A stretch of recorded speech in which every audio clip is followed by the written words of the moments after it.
we're going to graph some trig functions. We're going to get tricky with it. And to start off, we're going to start with this cosine one. These are some more complex ones that, um, for the more advanced ones, but I like doing the more advanced ones because they help you figure out how to do it properly. So let's go through and do this. So first off, finding the phase shift. The phase shift is generally this C value, but not necessarily equal. So how do we find that? Well, we find this phase shift, as I would say, by finding the starting point. How has X changed? And so in order to figure that out, we basically need to figure out when you take the middle or inside the cosine or sine, we're going to take pi over 2 x minus pi over 2. And how has this changed from 0? All right, from 0. Now to figure this out, we're going to subtract, all right, actually add pi over 2 to the other side, and then that equals pi over 2 x, and then we divide by pi over 2, so we have x equaling 1, okay? X equaling 1. And so x, that means everything's been moved to the right 1 unit. Figuring out our period, okay, figuring out our period, we can take our period by taking 2 pi over b. Our b value is right there. And so in doing so, it's going to be 2 pi over 2 in this case. And what we have there is 4. Okay, so we have 4. 4 is our period. Next thing, what's our amplitude? Amplitude is our a value, all right, and basically absolute value of a. So we're going to take this, and that's going to equal absolute value of 3, and so our amplitude is 3. Very good. And so from here, we know that cosine, when we create a cosine graph, basic cosine graph has 0, pi over 2, all right, pi, all right, 3 pi over 2, and 2 pi are the quadrants that we are going to go through. And when we start with 0, cosine is 1, then 0, then -1, and 0, and then 1 again. And so we're going to do this transformation of this graph. I'm going to change the color to green here. Okay, and so the first thing we want to do is draw, I always like to draw a table of this transformation function. And so we're going to say, where do we start? Well, our starting point, usually at 0, but we're moving it to the right 1. And so really our phase shift tells us what our starting value is. And we're going to start here at 1. Okay.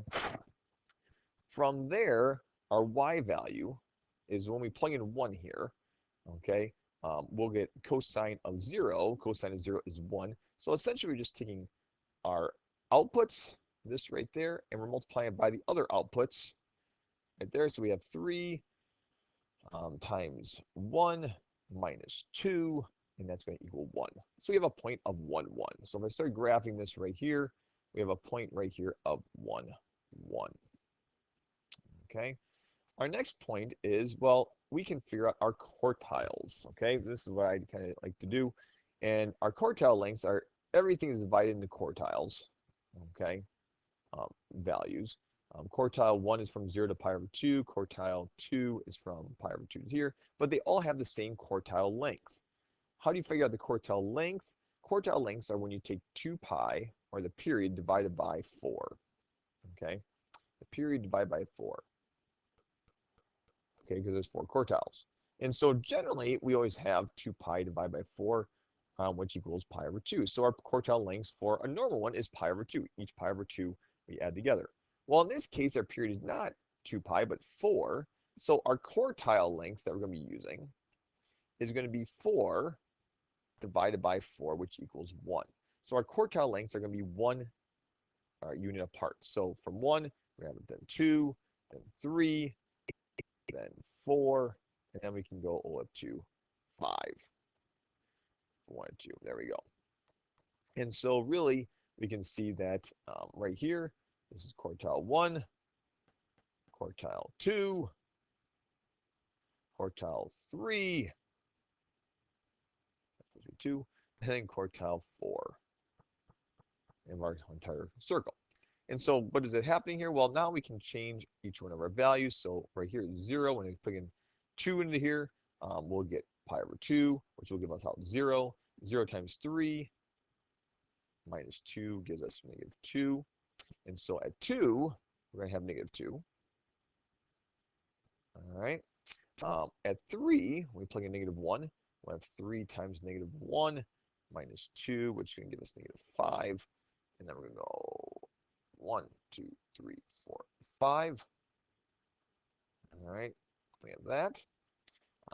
F4, we have 0 again, so 3 times 0 minus 2 is going to give us negative 2 again. And then we go back up here. And then finally at 5, we have our 1 value. So we have 3 times 1 minus 2 is 1. Okay, and we can go up there. When we graph this, and you can see as I'm graphing our points, we can identify where our line of oscillation is. That's going to be at negative 2. So right here you can see that that's why we keep on hitting this line of oscillation several times right there. And our 1 value is going to go like that. And then we're going to go down here. Then we go past this, and then back up. And we're going to go right back. Oopsies. Oops. So it's going to go down there again. All right. And then we can go down here again. Okay, at this one point. And you can just keep seeing the sine curve keeping going up and down. All right, as it's going to go through. Okay, and that's our sine curve from our graph. All right, well, I hope this helps you out of how to find the phase shift, period, amplitude, how we can use all these things to figure out a chart and then graph out our different trig function.